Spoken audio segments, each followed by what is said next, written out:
Hello, and welcome to this week's podcast, What is a Leader, Part 2, Redirecting the Present. We are in desperate need of real leaders. Last week, we reminded ourselves what a quality leader looks like by examining the life of one of the greatest leaders of the 20th century, Winston Churchill. Having raised the bar back to where it should be, this week we will see if there are any worthy leaders around today. Like Winston Churchill, today's example is not a perfect man either. No one is. We must take the good and leave the bad, or at least listen to the things that are right and discount the areas where they go a bit too far. It would actually be ignorant of us to refuse to listen to something we all need to hear, simply because we disagree on an entirely different subject. The only person you're going to agree with 100% of the time is you. Hopefully not even that. Unlike Churchill, this week's selection is not a politician.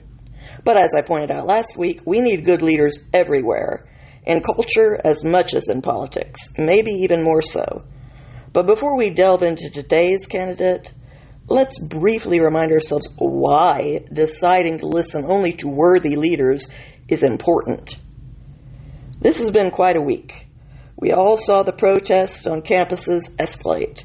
From Columbia to UCLA and at many other schools in between, the most privileged youth on the planet decided to cosplay at being oppressed and to fight for the beliefs originally presented by communists and Nazis. Contrary to the patronizing assurances of Biden, the media, AOC, and Rashida Tlaib, these students did not have good intentions.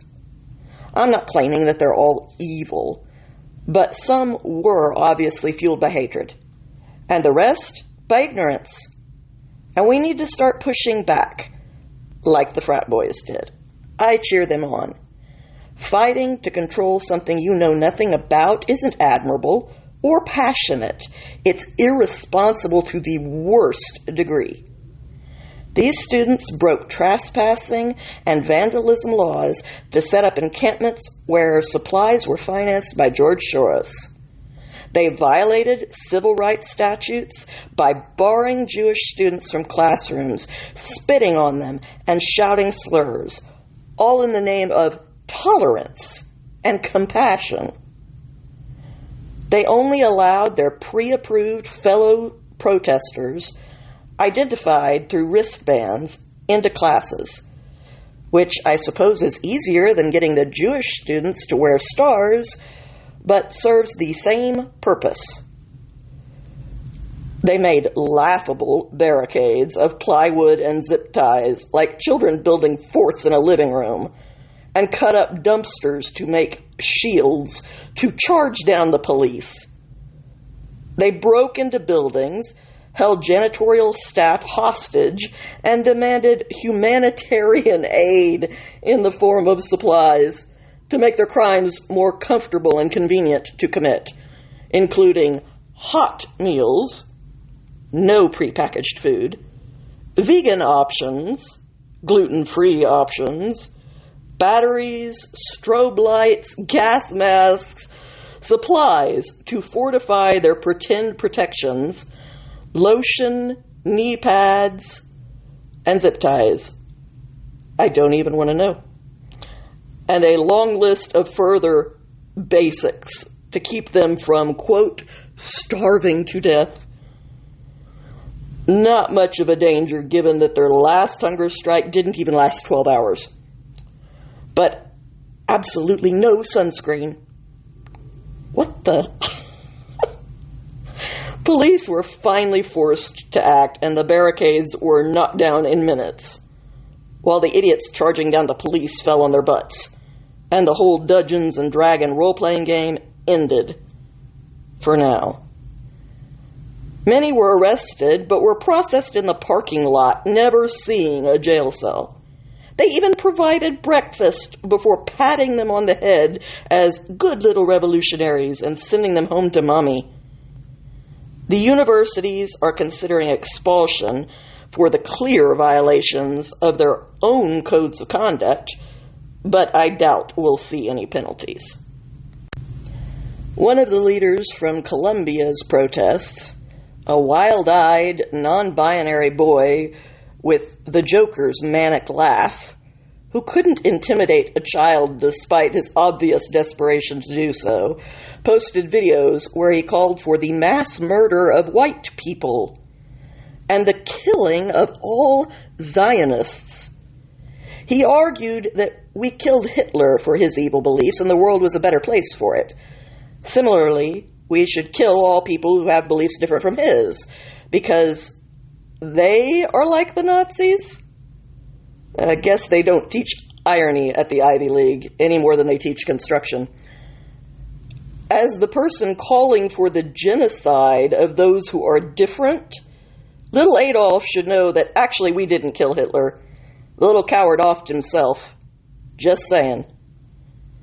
Colombia had brought him up on these violations years ago, where he doubled down and kept escalating his pathetic calls for violence. Afraid of a DEI scandal, I'm sure, nothing was done. Unfortunately for Colombia, these videos went viral because of the encampment, and once the public saw them, they were forced to suspend him. I'm sure he'll be quietly reinstated as soon as possible. Even worse, professors egged the students on, falling far short of what leaders are supposed to be.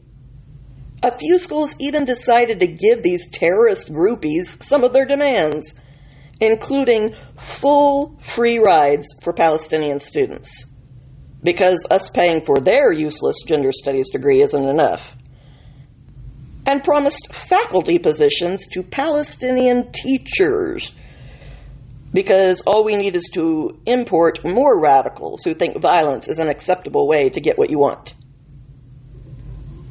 Biden can always be counted on to go even further in the wrong direction, trying to get approval to import Palestinian refugees while promising to vet them. How? One word, Mr. President. Respectfully, no. It's our country too.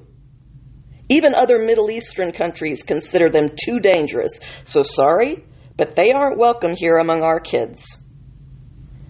This is why we need to raise the bar of what is acceptable as the minimum standard for our leaders.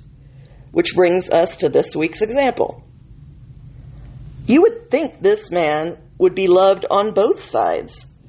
After all, he has lived all this firsthand, and we're not supposed to speak over someone else's lived experience. Surely he knows more about these things than a far-left college student who has never had a job or been outside the USA. Who knows more about these things than him? At the end of the day, don't we want to know the truth? Wouldn't it be great to uncomplicate these issues? Wouldn't it be good to understand what we are rooting for before we root for it? We don't have to agree with him, but what can it hurt to listen to him once? So, whether you remember 9/11 and that terrorists do bad things, whether you read my How Not to Be a Nazi trilogy and know the history of this conflict, or whether you are someone who just believes in respectfully listening to others' experiences, we should all take a few minutes to at least listen to Mosab Hassan Yousef, the son of one of the co-founders of Hamas. This is his story from his lips.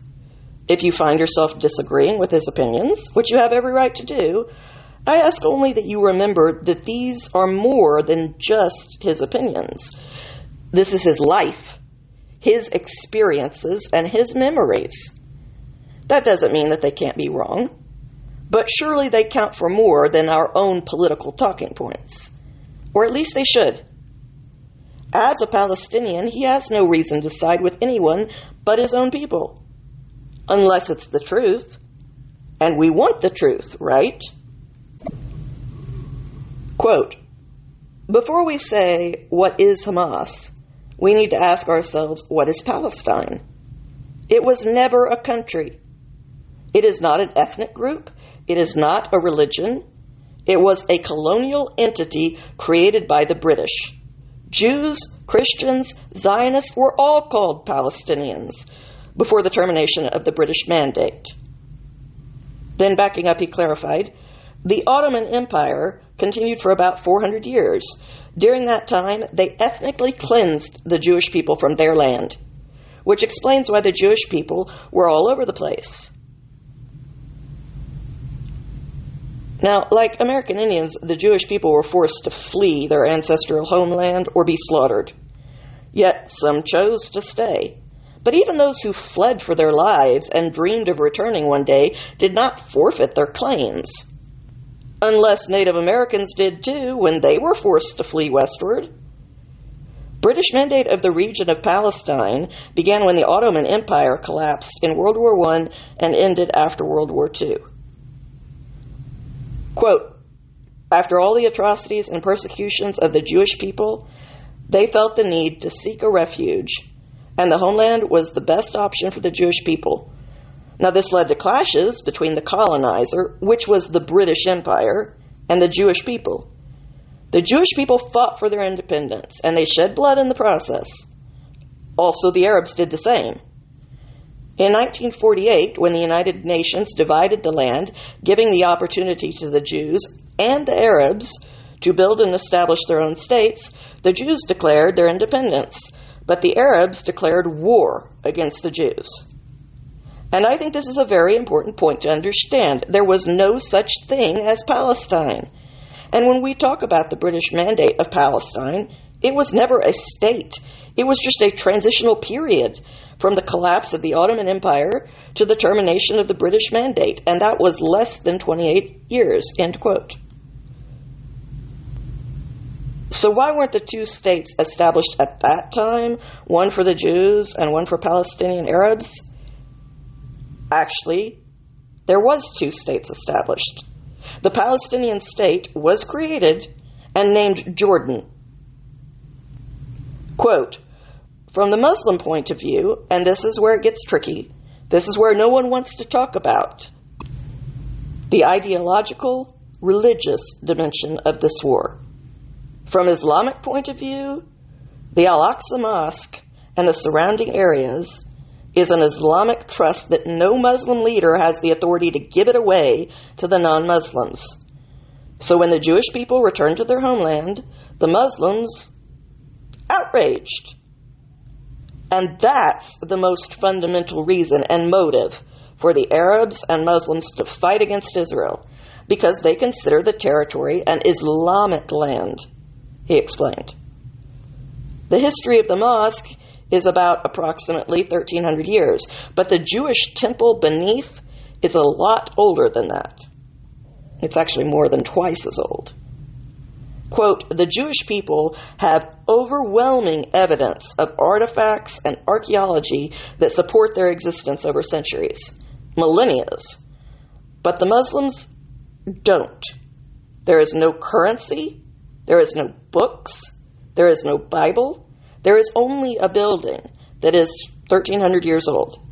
That is why, for the Jewish people, don't have a problem, in principle, to coexist with other ethnic groups. Even the Zionist movement did not have a problem to have a two-state solution back in the day. When the Muslims refused completely having a Jewish existence on that land. Same way in Mecca. Non-Muslims are not allowed. End quote. I can confirm from my own independent research that his history is accurate, but having already covered that before in my How Not to Be a Nazi series, I want to skip ahead to his own personal experiences. He recalled being taught about the Islamic belief of grave torture by Muslim leaders. When someone dies, angels would torture them in the grave, and if he doesn't answer their questions correctly, he goes to hell. He describes this as a device used to control the Muslim population through fear. Terrified as he was, as a 10-year-old boy, he went back to the graveyard to investigate.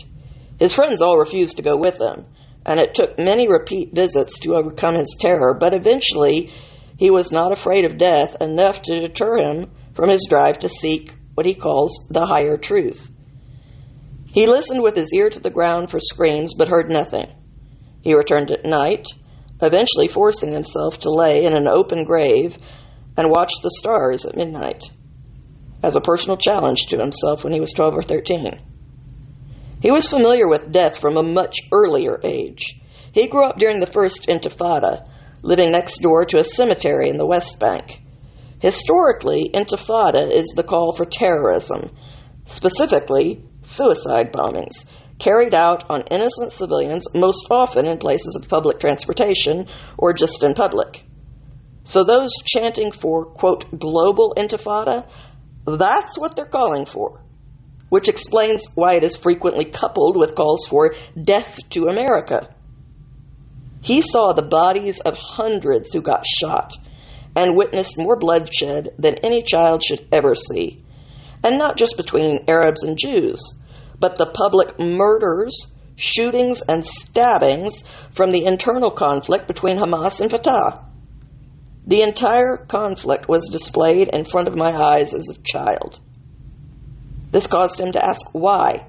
Quote, why are we suffering? Why are we dying? And who is doing this to us? Of course, the narrative on the Palestinian street that this is Israel, that this is the Jewish people killing us. And as a child, I did not have the power to discern, to see a higher truth. How could I? It is the same thing with the children now in Gaza. They suffer the consequences of war, but they don't realize or understand how the war originated. So in that situation, I had the trauma of the first Palestinian Intifada, and all the memories stay with me. This is what empowers me to carry on. When asked to define Intifada, he said, chaos. People call it uprising, but the very definition, not only of Intifada, of Palestine, is chaos. It's disorder. It's anti-establishment. He describes Yasser Arafat as an Egyptian con artist, while being falsely viewed as the father of the Palestinian Revolution. Like many other terrorist leaders of various groups, including Hamas, he profited by stealing billions of dollars meant for the Palestinian people. Giving this terrorist the Peace Prize was the sickest farce in Nobel's history. After being kicked out of Jordan and Lebanon, the Intifada was deliberately engineered. Quote, they wanted trouble, but from within. They knew that this could be a lot more effective than trying to destroy Israel from outside, and they sent children to die. This has been their mechanism, their strategy. When I say they, all those who are complicit in this continuous crime, all those who sacrifice children for power and money, which sadly would include anyone anywhere who is called for intifada. Quote, it's a fundamental part of that culture. We have to understand this. Sacrificing children is not something that makes them feel guilty. It's acceptable in that culture. He describes being in the 5th or 6th grade when masked men forced everyone to evacuate the schools and paralyzed the economy, closing down shops and transportation to create complete chaos, which they could exploit. To this day, he asks himself, if you were fighting against Israel, why would you stop the education and economy and all other aspects of the Arab life in the West Bank? This is what intifada means. Instead of going to school, we stayed at home for the first 2 or 3 years of the first Palestinian intifada. Instead, many of the children got engaged in stone throwing. This became our game. I was part of that game. And many of my friends got shot in the process, throwing stones at the IDF, or at settlers, quote, just clashing. Anyone who didn't obey and close their stores would find it burned to ashes in the morning. He describes how Arafat sat in luxury, using intimidation like Hamas leaders today sitting in luxury in Qatar, destroying the lives and futures of their own people. He points out that all these con artists are outsiders, living outside of the chaos they create, quote, while wanting children to die on their behalf. Because what really globalized the Intifada, or the Palestinian cause, was the children. He describes the calculating decisions to create images of children attacking soldiers so the world would be outraged, delegitimizing Israel as child killers, while creating sympathy for the Palestinian cause. A strategy that we have incentivized them to continue by allowing it to be so effective on us. Quote, "There is no one in the world who does not sympathize with children dying. So there is no more destructive or powerful weapon in the hands of a corrupt revolution that don't want to fight. They didn't have the courage to actually fight in combat, but they preferred that their children would die on their behalf." He says the international community still doesn't understand this game to globalize their cause, even as we all watch Hamas use children as human shields. He claims that it's very obvious that this is what Hamas wanted from this war. But the world is still in denial because they don't understand the reality on the ground. Quote, "When children are dying, this will lead to more chaos. It would lead to war. It would lead today to global chaos. How do you deflate the tension? You deflate the tension by going to the middleman, pay him off, and he is going to stop the madness." This is how they paid off Arafat, paid off Hamas. He points out that this isn't the first Gazan war. It's the fifth. Each time it was started by Hamas. Each time they used human shields. Children died. Hamas exaggerated the numbers. The international community caved, called for a ceasefire, leaving Hamas in power, and temporarily silenced things by giving them lots of money. This cycle will only go on forever with children dying unless we develop a collective memory and refuse to listen to those who are too young to remember or too uneducated to know better. And why should we listen to them when we can listen to the son of the founder of it all? We incentivized Hamas to double down, to commit the worst massacre of Jews since the Holocaust, take even more human shields, set booby traps among their own people at schools, hospitals, and mosques. Mosab says it was easier to blame Israel. He says, as have others, that even without Israel, Arab Muslims, and most especially Palestinians, would be destroying each other. There wouldn't be peace. This is a conflict between falsehood and truth in the West. Larger powers like Iran see the Palestinian people as entirely expendable. They produced this massacre in the hopes that they would provoke Israel's response, that they would take the threat seriously, and public opinion would turn against them and hopefully fragment the Abraham Accords. So far, it has failed to do so. This was proven when countries with a history of joining in the wars against Israel helped shoot down hundreds of ballistic missiles that Iran fired at them. Mosab sees the whole thing as Iran's attempt to rearrange the region for its own benefit. Quote, "That's why they had Hamas ethnically cleanse 20 Jewish communities." He also believes Putin is complicit to distract from his own actions in Ukraine. Quote, "These people don't care for the global security. They are irresponsible." He criticizes Biden, quote, "with due respect, as well, for weak leadership." Quote, "In the Muslim culture, the Arab culture, they don't understand tolerance. There is no such thing. Maybe forgiveness, but not tolerance. And tolerance is mostly perceived as weakness. I speak as someone who grew up in that culture. When Trump was there, for example, everyone was terrified of him. Unpredictable. You don't know what he's going to do next. So he moved the American embassy to Jerusalem. No one dared even to challenge him. Not even riots or any of that. But the Biden administration was more concerned about opposing anything and everything Trump than about safety. They abandoned the Abraham Accords, turned their back on Saudi Arabia, and funded a broke Iran. And 1,500 plus dead Jews and thousands of dead Palestinians later, here we are. Quote, "This is stuff I don't like to talk about because I choose not to be a victim, so I don't like to become vulnerable. because people think you are weak. Stuff that I don't have to talk about, but I think there is no way around it, because many people ask, what motivates you? His answer is both awful and heartbreaking. When I was very, very young, I was raped in a culture that would kill the rapist, but also they would kill the rape victim. So I never told anyone about that story. I never got any support. I was 5 or 6 years old when that happened. I had to heal on my own, and it was a hell of a journey in a society that did not have mercy. They preferred that I would disappear so I don't bring shame on them. And I witnessed so many women being killed after being raped that the father would prefer to kill his daughter to bury the shame with her, not to have to face the society that his daughter was raped. What kind of mentality is this? What type of religion is this?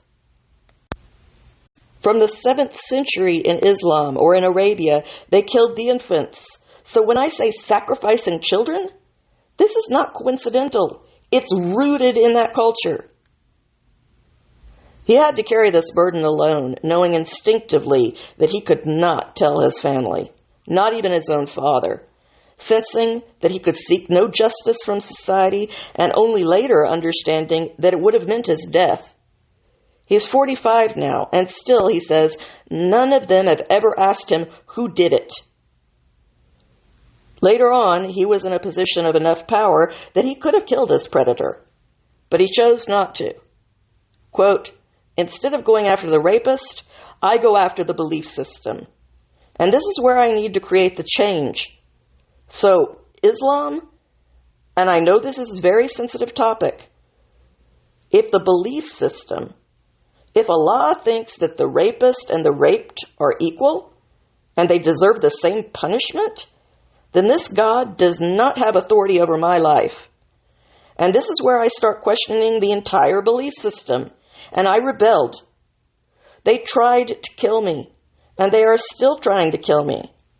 They, and he's referring to the Muslim Brotherhood and progressive activists, have been trying to discredit me so that I cannot even speak for myself, to defend myself, because I'm speaking on behalf of all the wounded children in that region. And I know their game, and I know they don't care for the children. Instead, my father sacrificed me. He said, this is not my son, and I don't know him. If you want to kill him, his blood is allowed. So when you have to choose between a hypothetical God that does not even exist and the future of children, or your own child, well, we have a fundamental problem here. Then you come posing to tell the rest of the universe that Islam is a religion of peace? Well, no, we have a big problem here. We have to talk about it. And when I start talking about this, I got canceled. Now I'm labeled Islamophobe. What Islamophobe? I'm confronting this thing, and I'm willing to die in its pursuit. Because there's no other way. Only the truth can set people free. Only the truth. The same thing with Palestine. It totally depends on the destruction of Israel in order for us to see what Palestine is. And the manifestation of Palestine requires the destruction of Israel. Is same thing with Islamic State. It requires the destruction of civilization, all civilization. We have first to die for them to live. Then they can prove themselves. If there is anything that defines madness, this is madness. He didn't understand all this as a teenager, but he felt, quote, that this society cannot be trusted. He still feels a lack of trust toward those who identify as Muslims because their belief system has sentenced him to death many times for crimes he didn't choose. And many continue to threaten and try to silence him. So he has had to assume they are all threats to him because of their beliefs.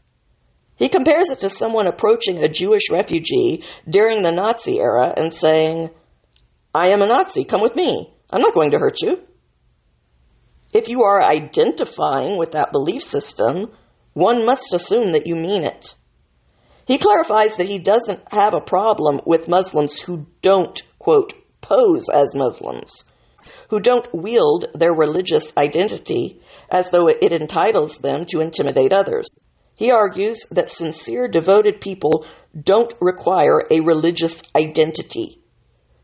These people exist, but so do hypocrites. The other side of that coin. True faith doesn't need to make a show of it. Neither does true virtue. He argues that getting rid of all the moral decay requires dropping the show of political correctness. He points out that he was born into Muslim beliefs. I don't have the right to criticize my own belief system, and if I do, it becomes hateful speech. This is my birthright. After all, the ability to question and reject ideas is part of what separates us from the animals. He says his goal is to just make the aggressive activists back off, and to have a system that holds dangerous political extremists accountable. After October 7th, he felt compelled to speak. He says he would always choose the peaceful and the harmless, but after that day of unspeakable horrors, there was just no way to side with people who murdered babies and gang-raped girls. Quote, "This is your contribution? We have created a global crisis to condemn a religious minority that suffered through an ethnic cleansing that day. And instead of siding with truth, instead of Muslims saying, 'This does not represent us as Muslims,' they have weaponized their religious identity against this religious minority that is the most creative, with the greatest contribution to life." I mean, it's no accident that Hamas shouts, "We love death," more than they love life. They mean it. He wants to see Arabs in the Middle East reach the point where they decide that violence is at an end, and that they are not going to tolerate any more violence. Quote, "You want to worship the stone? Worship it as much as you want. Just don't throw it at me. Don't dare throw it at me, because I will retaliate." But Mosab thinks this war will take a lot longer to end than people expect. He believes force is necessary when all other options have been exhausted. If some want to remain in this culture, then he feels no obligation to pull them out of it. Quote, "But if they choose to act on it and manifest their delusion in the form of violence, in the form of terrorism, then we have very tough warriors, and we are going to fight. I personally am fighting for my very existence. I'm not an expert on the topic. They want me to cease to exist. Hence my relationship with and my understanding of Israel. Because Israel didn't do anything wrong, except just being who they are, and they want them to cease to exist." He sees the unjust hatred that he has faced as the same hatred that the Jews face. When he first started working for Israel, it was just to stop the madness, the indiscriminate killing of civilians, and prevent his own people from dying in suicide bombings.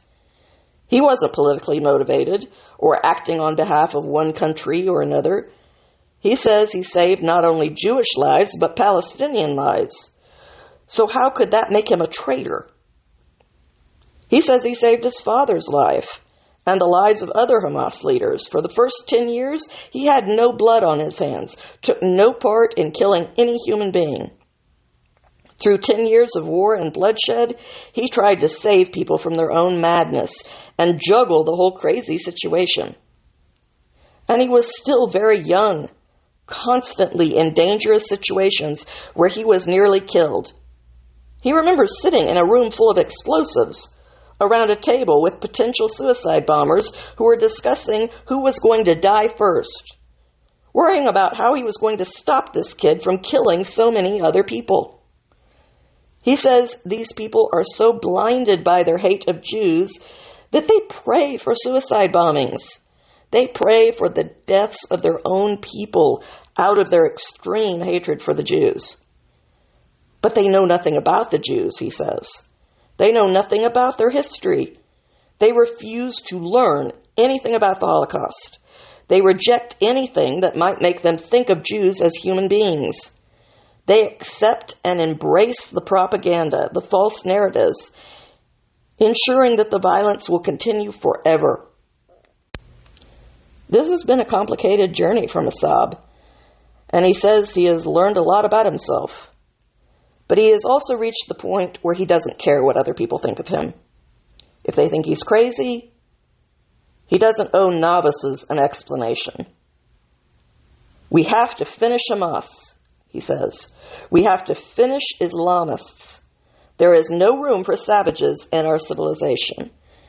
And by Islamist, he is not referring to people who follow the religion of Islam. He's referring to extremists.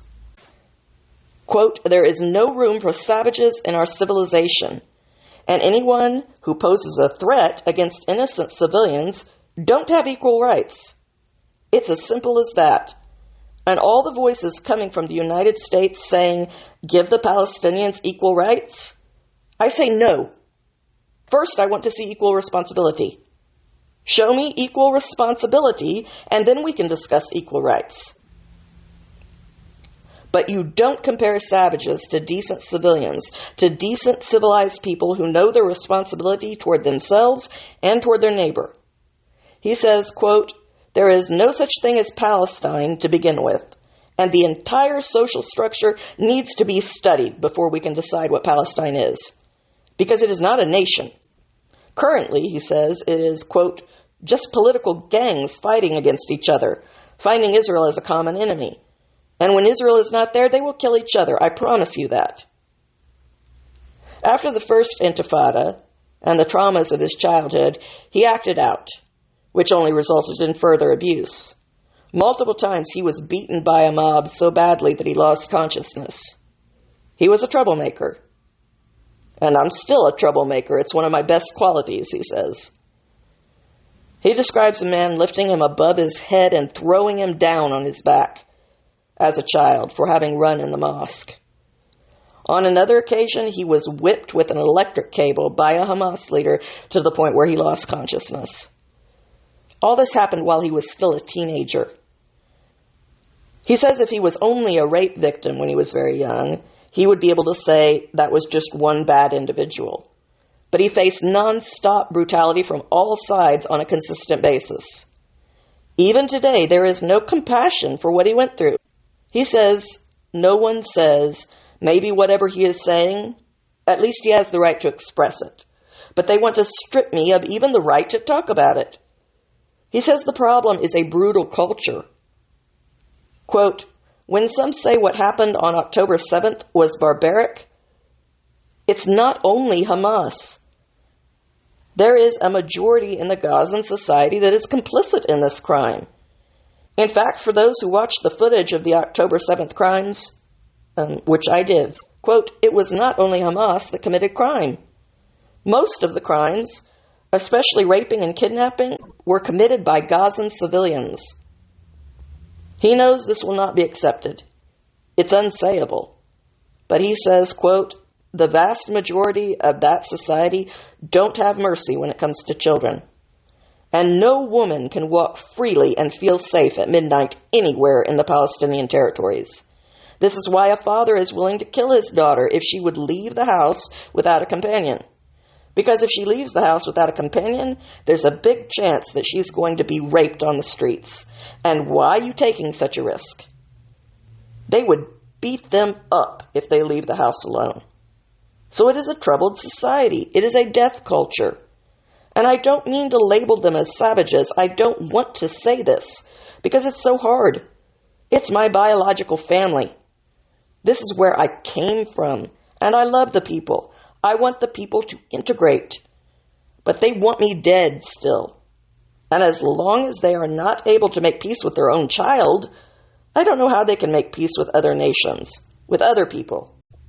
He says although he was a troublemaker, he did not hate his family or his people. He loved and worshipped his father.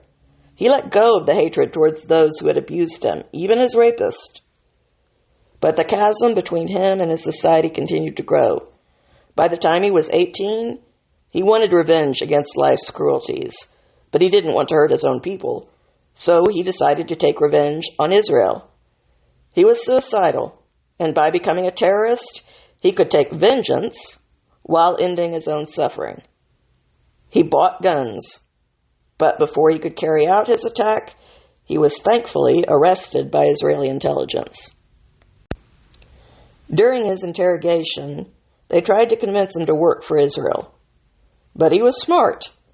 He thought this was a chance to be a double agent, to say yes, so he could destroy them from within. But they didn't release him. If they released him, people would be suspicious and kill him. They told him he would have to go to jail for a while for his own protection. So he went to prison for the first time for 16 long months. While he was in prison, he told Hamas operatives there about his encounter with Israeli intelligence. He wanted them to know his plan, but they wanted more information. Who was his handler? What was his mission? But he had none of that information, so they became suspicious. Since his father was one of the founders of the movement, they didn't torture him. But they tortured hundreds of other prisoners. They killed dozens of them. He lived 16 months in a nightmare beyond anyone's imagination, knowing he was suspected, while everyone around him was being tortured and killed. He never knew when his turn was going to come. The irony was, up to that point, he had no intention of betraying them. He thought they could help him with his plan. It was their own actions that eventually would cause him to break from Hamas. His father was in a high-security Israeli prison and was not there to protect him when he got out. But even outside of prison, Hamas continued to intimidate him and check in for updates. His Hamas handler wanted him to, quote, become his bitch, and he would rather die. He had thought they were fighting against occupation, and this was his chance to become a martyr and to, quote, exit all this tragedy for good. But now, quote, the only refuge was left on the table is to actually go to Israeli intelligence and ask them for help. He realized even if he died for Palestine, he would never be able to please them. So why die? He told Israeli intelligence the whole truth right from the beginning. But he demanded to know why they had not helped their other operatives in prison, the ones who were tortured. The answer was both simple and brutal. None of them were traitors. None of them worked for Israeli intelligence. It was all in Hamas's head. His Israeli handler told him that in the 18 years he had been doing this, there was only one Palestinian he worked with. He lived in the United States now after being discovered. He gave him his contact information so he could check out his story. All the others were innocent. This was the only true spy. If this was the truth, it was even worse than Mosab thought.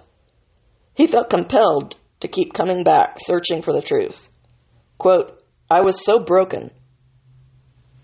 So they tried to build him up.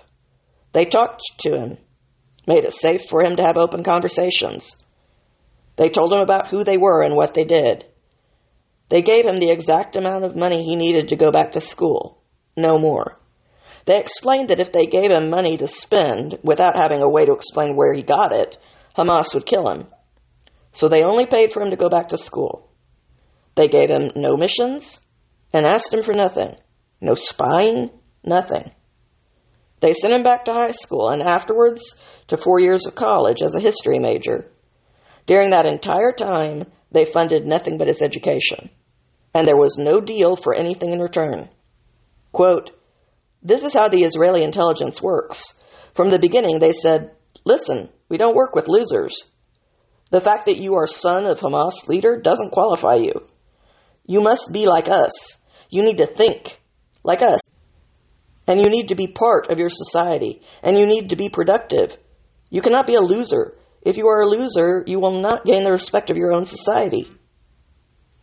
Meanwhile, Israeli intelligence raided his house and made some arrests and did several things to throw Hamas off the scent. Even when he regained Hamas's trust and had access to their top secrets, Israeli intelligence didn't act on the information he provided, biding their time and cementing Hamas's trust in him. Through hundreds of meetings, they built him up and he had a chance to see their contrasting values. Quote, "For example, when we got into operations later on, civilians were involved. We avoid civilians every time. The civilian involvement was a big concern for the agency, and I was really surprised because I thought, the wisdom on the Palestinian street, the Israelis will give you poison to put in the town's water. They will give you a gun to shoot your own people. They will make you rape women and take footage of them so you can blackmail them. All types of crazy stories that it had nothing in reality. Apparently it's true that you accuse others of the things you are guilty of yourself. By the time he finished college, he wanted to do something good in the world.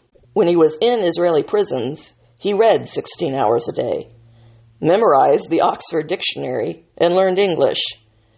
He began to explore Christianity and said the Bible had a huge impact on his life, especially the New Testament and the teachings of Christ.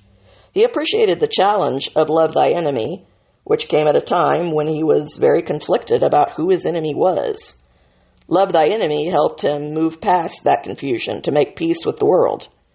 He chose to let go of enemies in favor of healing and progressing.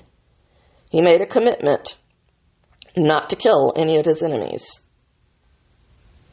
Now he regrets that.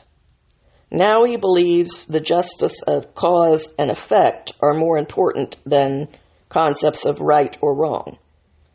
No one escapes the consequences of their actions, for good or bad. He saved his father's life many times.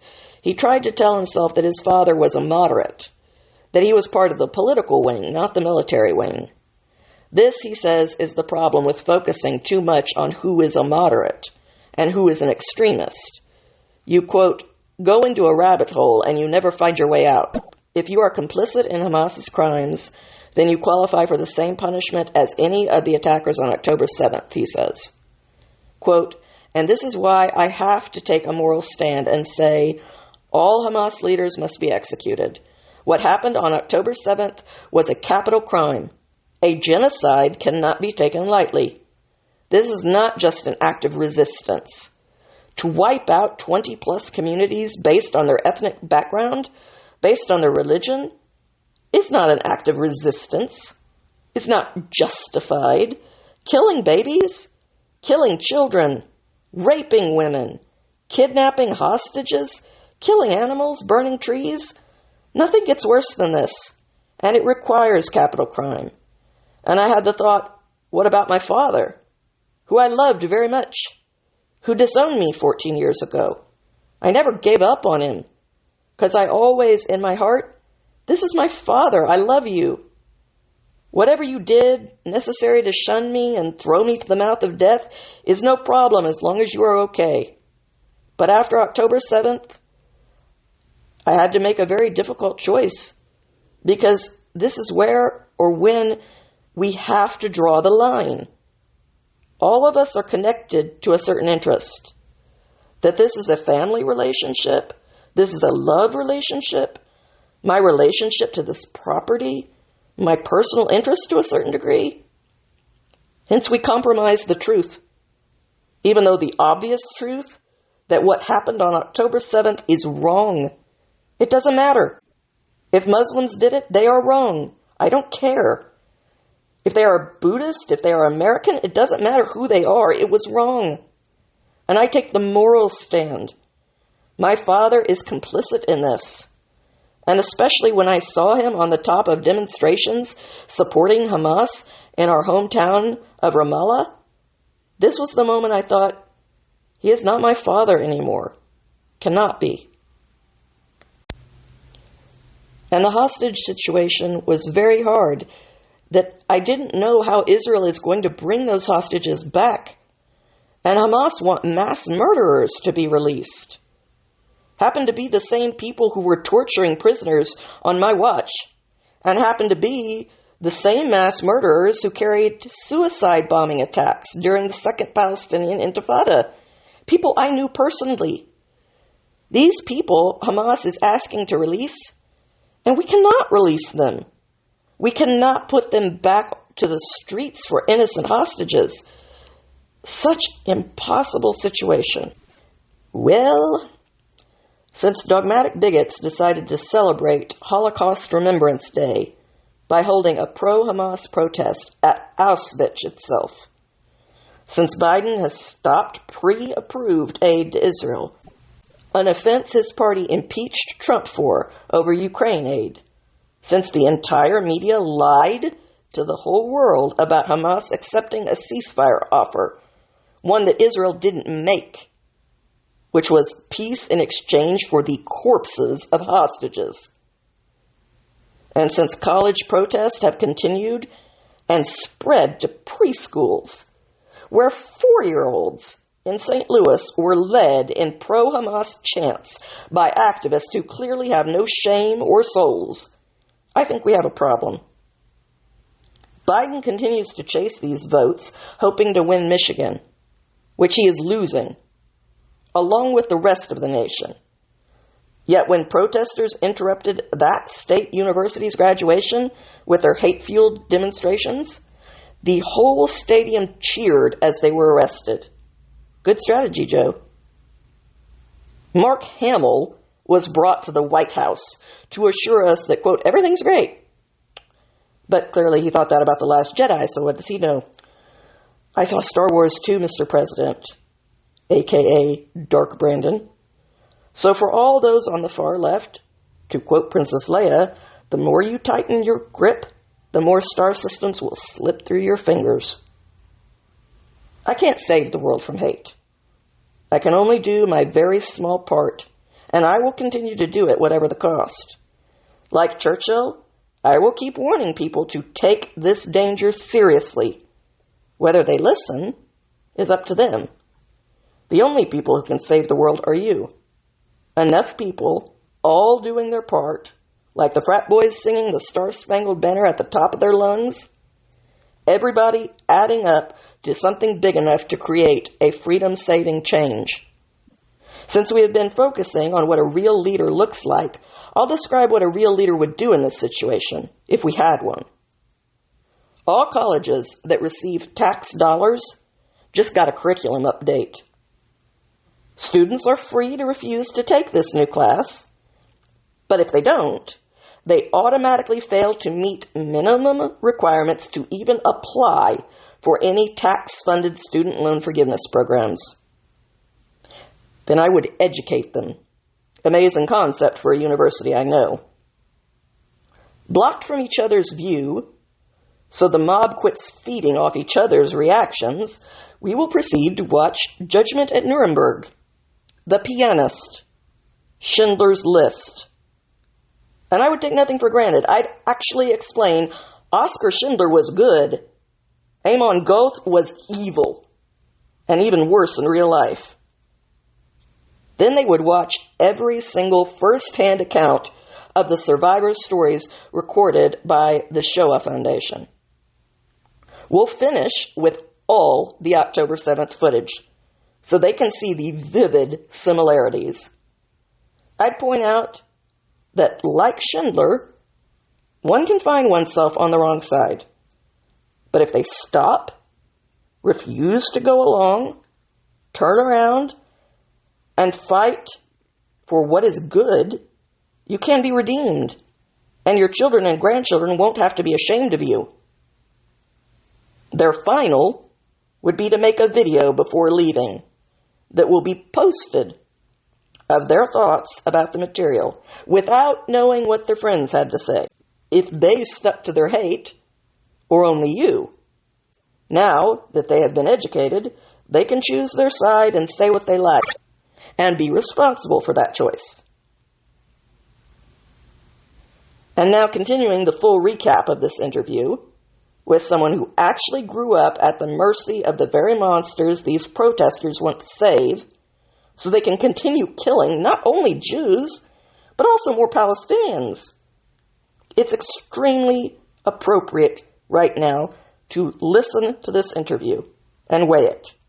So let's continue where we left off, listening to the truth, straight from the mouth of someone who knows, Mosab Hassan Yousef, son of Hamas's co-founder. Quote, and the hostage situation was very hard, that I didn't know how Israel is going to bring these hostages back. and Hamas want mass murderers to be released. Happen to be same people who were torturing prisoners on my watch, and happen to be the same mass murderers who carried suicide bombing attacks during the Second Palestinian Intifada. People I knew personally. These people Hamas is asking to release? And we cannot release them. We cannot put them back to the streets for innocent hostages. Such impossible situation. So my suggestion, this again, I knew the Israeli government would not do that, but I give them the permission to execute all of these mass murderers. Because if they were executed from the beginning, Hamas would not have kidnapped a 1-year-old hostage asking for their release. But then, what about my father? My own father? Is he an exception? He could not be an exception. No one can be an exception if they are complicit in a genocide. The Second Intifada started in 2000, right before 9/11. Mosab was finishing college and knew enough about Hamas and the PA to be included in Yasser Arafat's meetings, as well as part of other faction meetings like Islamic Jihad and Fatah. Based on his father's status, he was able to go pretty much anywhere he wanted to. His father was not only one of the co-founders of Hamas, but the spiritual father of the movement. By the time the Second Intifada started, trust between Mosab and Israeli intelligence was already established. He was, quote, highly motivated to capture a suicide bomber before they reached their target. He was never forced to do anything, but he had access to everything. The meetings, the safe houses, it was all happening in front of him. So he knew when anything was out of the ordinary, and he reported it. Israeli intelligence had lots of information, but it would take an expert hours to go through stacks of reports and arrive at conclusions. He could come to a conclusion immediately based off the details of the story. Israeli intelligence already had the information. His main contribution was piecing together the puzzles out of the info they had. This also helped him better know what to look for back home. Through this info, he knew more about Hamas operations than his father did. All this enabled him to reach suicide bombers before they reached their targets. He doesn't like going into details or playing the hero, but now that people are trying to discredit him, he has begun talking about the specifics. He prevented dozens of suicide bombings, capturing groups of 5 or 7. He also participated in capturing some of the masterminds, including bomb maker Abraham Hamad, who is in an Israeli prison today. He stumbled onto the location and saw him entering his safe house while taking his little sister to school. The agency had been looking for him for 8 years. The agency wanted to pull him out, fearing Mosab would be discovered and killed. His life was on the line every single day of the Second Intifada, up through the Hamas coup in Gaza. So he knew both worlds inside and out. Israeli intelligence didn't think the threat about the coup was credible, since the PA had 35,000 police and Hamas had only 5,000. It could not possibly succeed, but 3 months later it did. Instead of destroying Hamas and not allowing their power to go, Israel was pressured by the world into letting Gaza hold elections, and Hamas was elected in. They still maintain a 70+% approval rating in Gaza and the West Bank. Israel had to pretend that Hamas was a legitimate political party.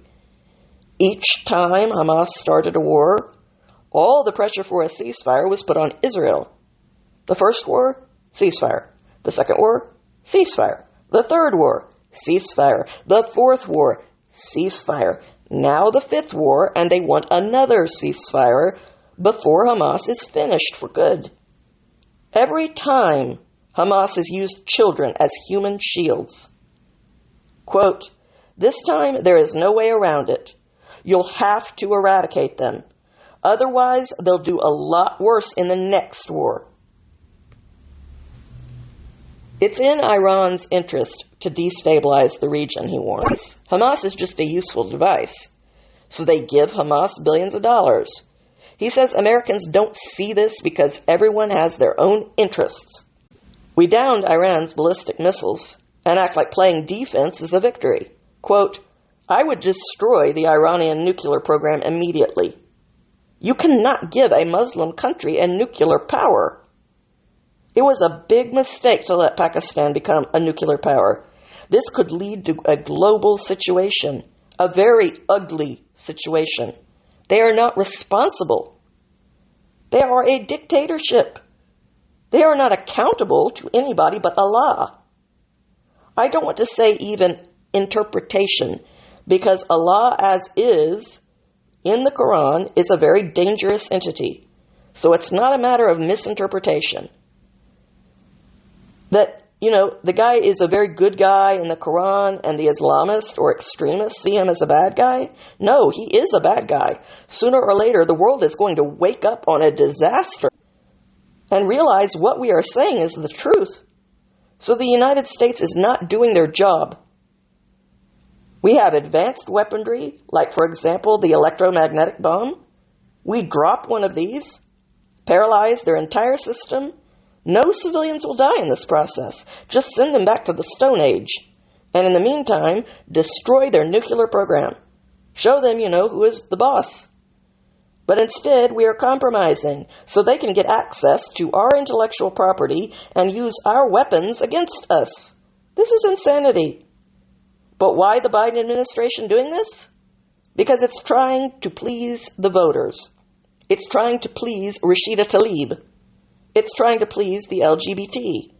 He's trying to please everybody. And I say, strong leaders take risk. Take risk. Weak leaders try to please everybody. And I think this is the situation of this administration. You cannot please everybody. You cannot please Israel and please Rashida Tlaib simultaneously. You cannot. You need to choose. Who is my ally in this situation? Israel is a reliable ally, and they are under attack. And they are protecting the American interest in the region. They are maintaining the stability of the region. I don't want to say the world. It's not just an ally. But then they come and accuse America of giving support to Israel. Well, how much support Israel give the United States? How much support the Jewish population in the United States, American Jews, give the American Treasury from their tax money, and in every respect of economy?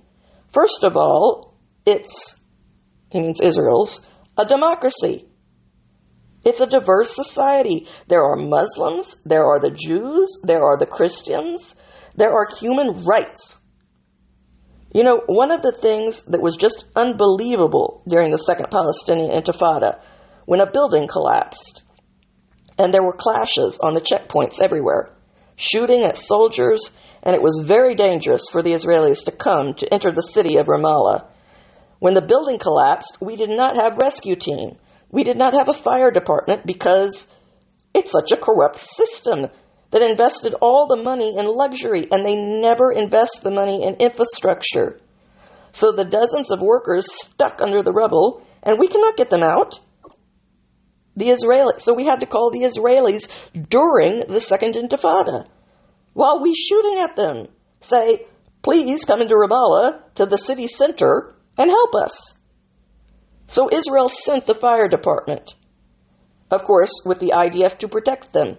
The entire day, evacuating the victims, taking them to Israeli hospitals, and after a long day, the IDF exit the city of Ramallah, and people rewarded them, shooting at them, throwing Molotov cocktails, throwing stones, etc. I was there because my job was just be there to make sure that the troops are okay. So the troops protecting the rescue team, I am there to make sure that the troops are okay. And the civilians of Ramallah are waiting for the troops to evacuate after helping the Palestinians by throwing stones, Molotov cocktails, and shooting at them. This type of events, is just insane. And it just keeps going like this. Everything about the Palestinian mentality, the Arab culture, and you see the law and order, that there is protocol. The Israeli intelligence follow a protocol. No one was arrested if Israel did not have evidence of their involvement in terrorism, and no one was assassinated, especially the most dangerous terrorist that Israel could not arrest, that they were hiding in the city centers, that none of them were killed if they did not have direct relationship to suicide bombing attacks, and they had blood on their hands. None. This is why I am heartbroken, because I know what's happening in Gaza right now really pushed Israel to the corner, that they had no other choice, and there was no possibility to avoid civilian casualties after October 7th, because I know their heart, that they would never hurt an innocent civilian. He says during his time working with Israeli intelligence, there was only one time when Israel had no choice but to have him kill one of Yasser Arafat's bodyguards. He had killed 13 Israelis and was hiding in Yasser Arafat's compound. Mosab was the one who discovered him. Israeli intelligence said they had no one else besides him. Quote, "This guy is going every night shooting and killing people. Yasser Arafat gave him immunity. The Israeli intelligence could not go into Yasser Arafat's compound and arrest him, and they could not predict where he is going. And they didn't know how he looked like, so they want him dead. That was the only way to deal with him. So the agency said, look, you have your moral thing, you don't want to kill anybody. But if this guy is not dead, he is going to kill people tonight, tomorrow, and he's going to go like this. So this is when I had to compromise. The first attempt, a top Fatah leader was in the car, and the operation was canceled because there was other terrorists in the car. I'm not talking about like a civilian in the car. And this guy was so hard to find. Like the agency would say, like, you know what? Eliminate both of them. We are not going to take a risk that he is going to kill more Israeli civilians. And the operation was canceled. I was really shocked, okay? I was shocked. So our job was, many times when we knew about the safe house of a terrorist, is his family there? When is his family leaving? It's always civilian situation was taken into consideration. And this is a 10-year experience. So when people come to me today and it's like, Israel is ethnically cleansing the Palestinians, it's a lie. Israel is accountable to international law. Israel cannot do this. Even if there was corruption, let's say some racist within the IDF, and they did something illegal, they would be held accountable. But this is not a state policy. It cannot be.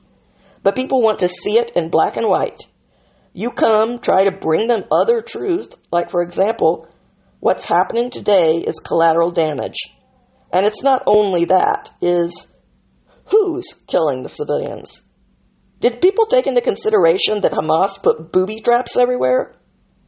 And how would we know the difference between Israeli airstrikes and Hamas's booby traps that targeted civilians?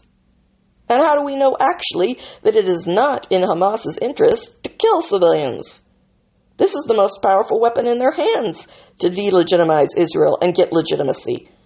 So Hamas is committing not only a capital crime by committing a genocide on October 7th, which actually defines a genocide, then the Muslims around the world outnumber Israel and change the narrative so fast that we go from a Jewish genocide on October 7th to a Palestinian genocide in less than 70 days. He finished with some thoughts for the acolytes of this narrative on American campuses.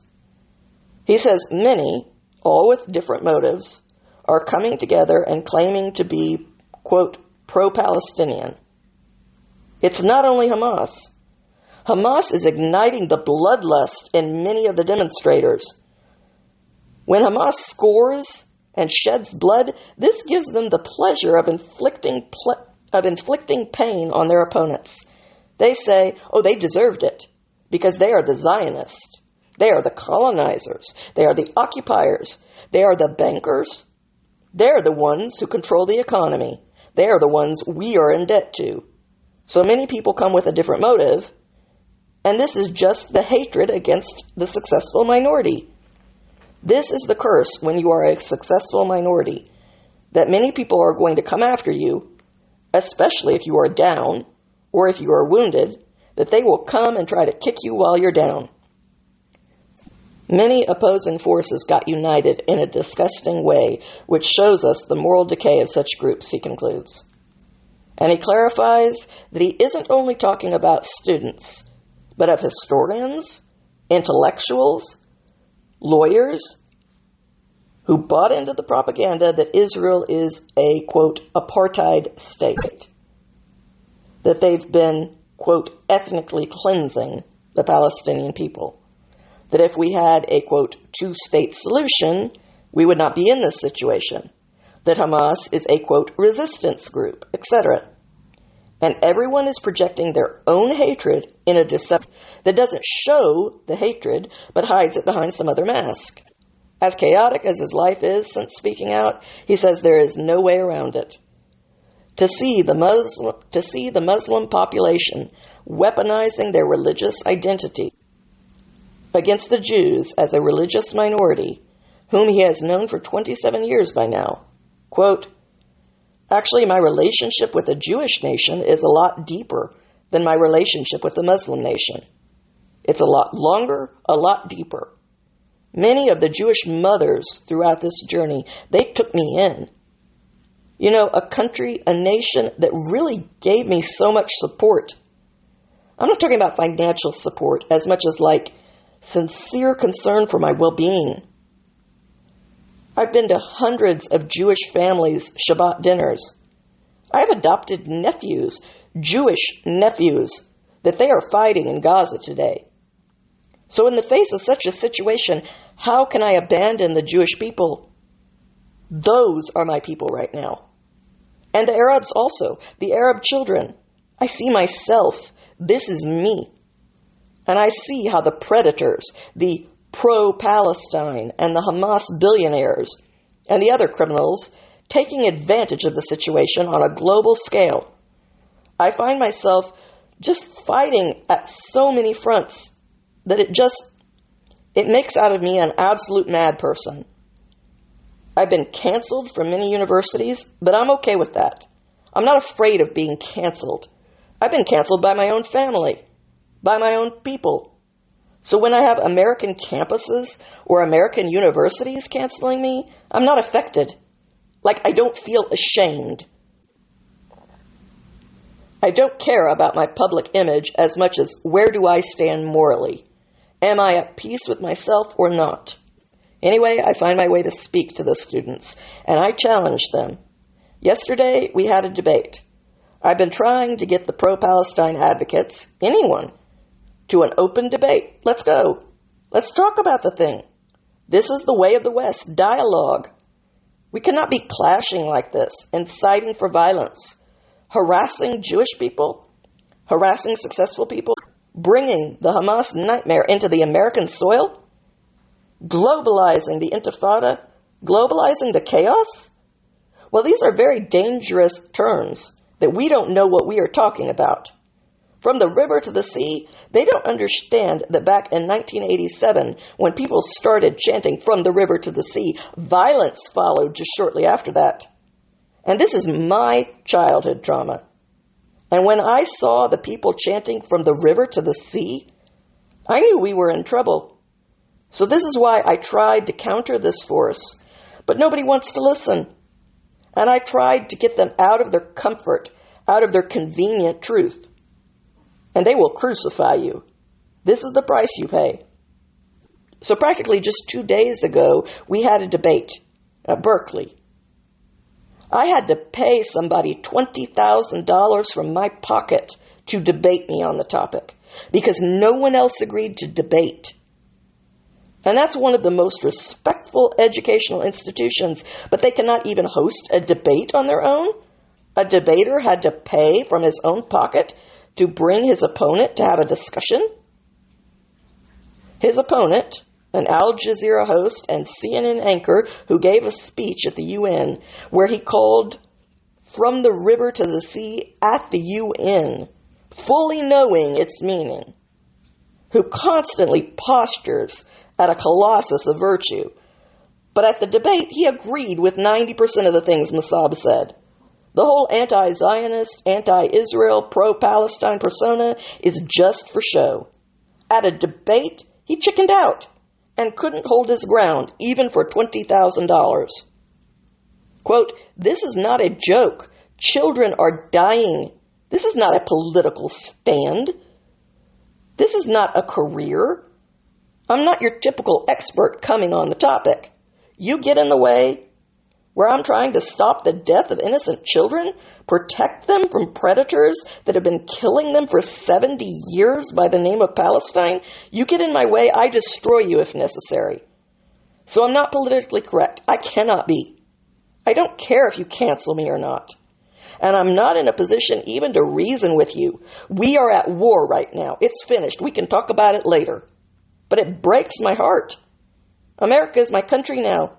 And I have a responsibility toward the people that we don't want to bring the intifada here. We don't want to globalize the intifada. We want to deglobalize it. We want to localize it. So please help me with this. This is what I've been trying to spread. That there is no such a thing as Palestine. Palestine is a political identity, a corrupt one. A colonial one.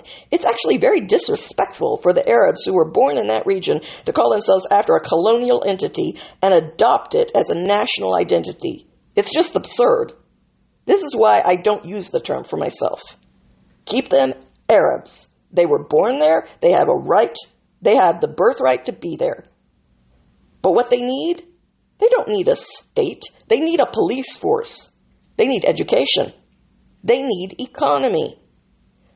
They need decent leadership that works toward building a nation. They need a civil constitution. They need to be friends with Israel and drop their stupid idea of destroying Israel, because Israel is going nowhere. If they cannot see Israel as just the same way they see themselves, when they look at an Israeli's child like they see them as their own child, then we have a problem. We cannot justify the killing of Jewish children because they are Jewish.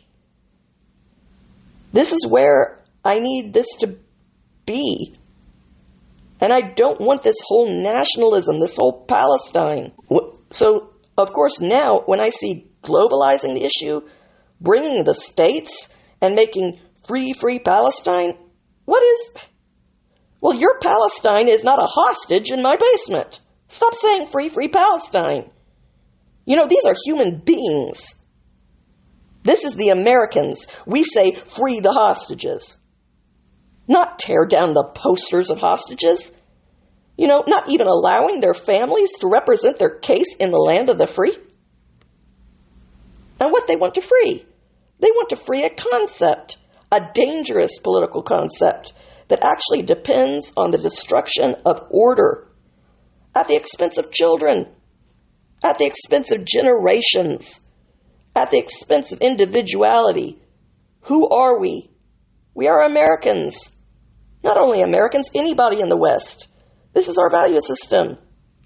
As you see, I speak about it with lots of strong emotion because there is no other medium for me. What's happening is absurd. Not only on the American campuses. Before you say free Palestine, at what expense? At the expense of Israel? You want ethnic cleansing from the river to the sea?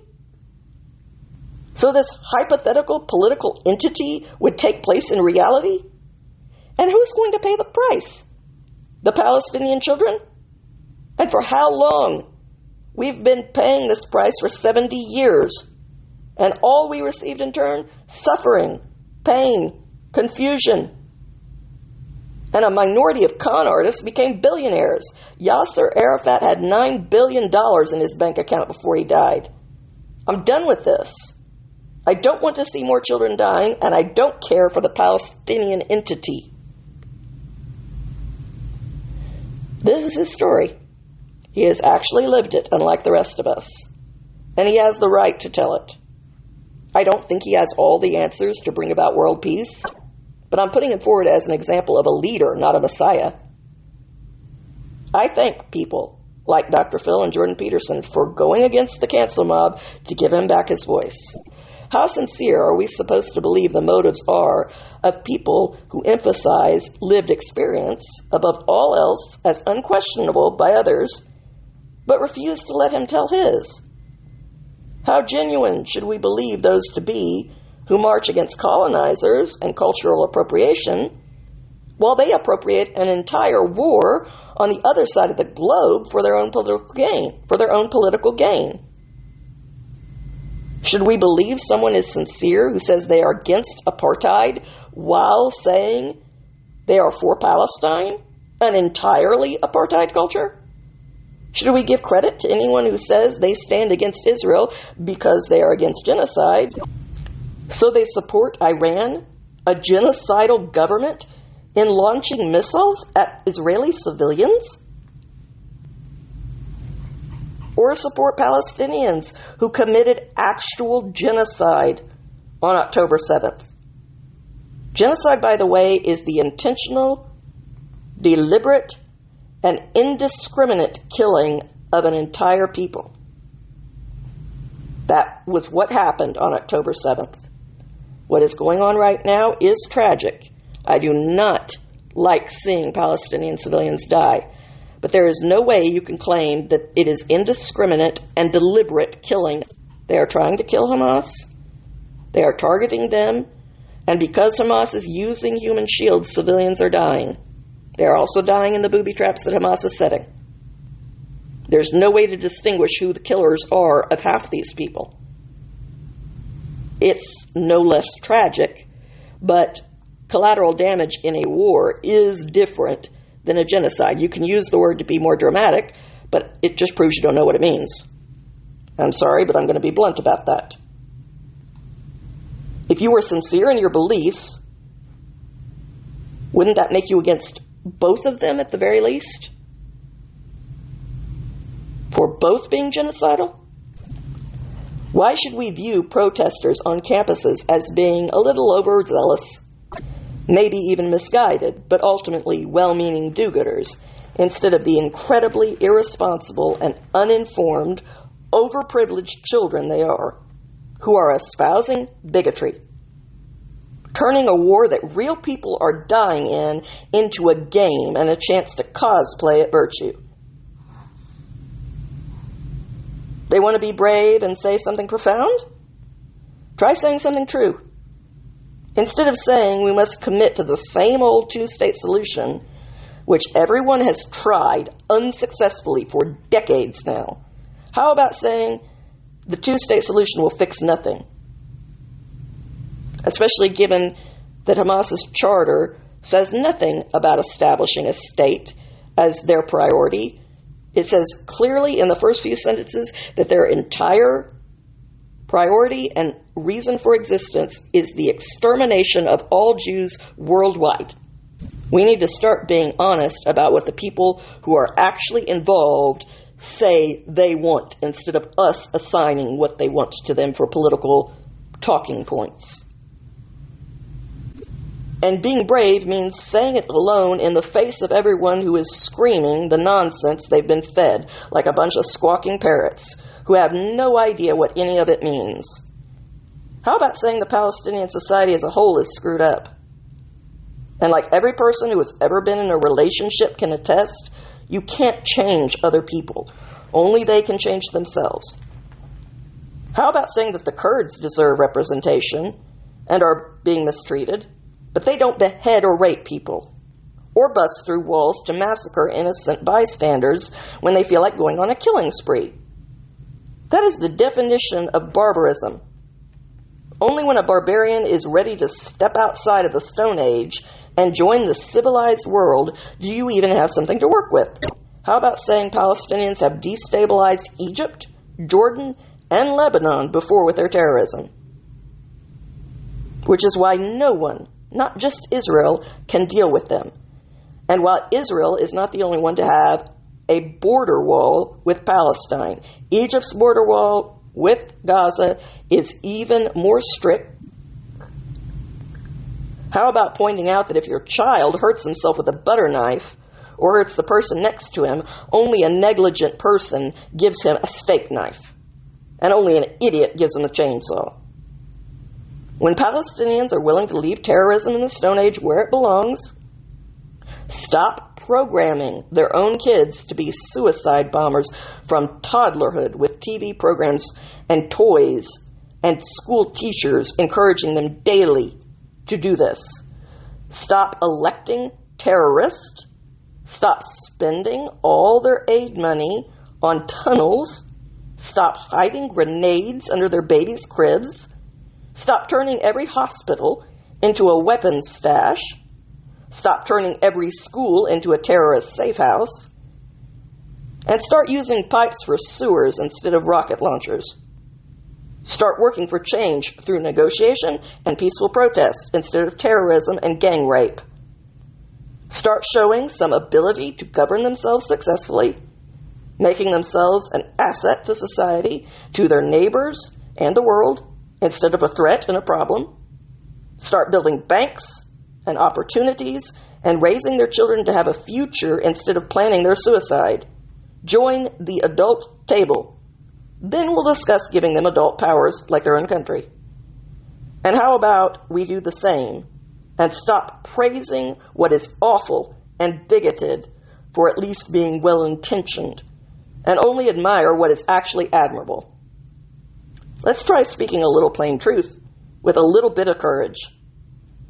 That would actually be brave and impressive, unlike calling for a meaningless city council vote for a ceasefire while a crowd cheers you on, and the vote, even if you win, does nothing to stop a war for survival on the other side of the world.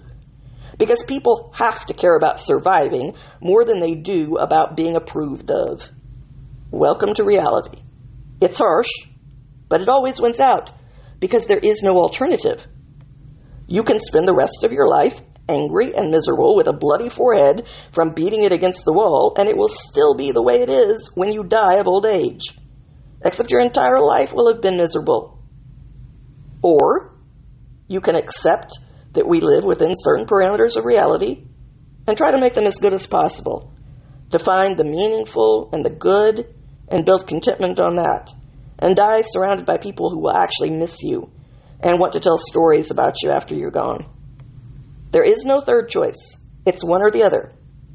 If you give an out-of-control child a steak knife out of stubbornness, or a self-righteous obsession with fairness, you'll end up burying his sibling, and he'll probably end up living with one hand. You can choose to do that, but it won't make the outcome any closer to what you want it to be. First, do no harm. We can only choose to not endanger his sibling, and try to see that he gets a chance later to live a healthy life with both his arms. Thank you. Thank you for listening, and please tune in next week for What is a Leader, Part 3, where we'll look to the future.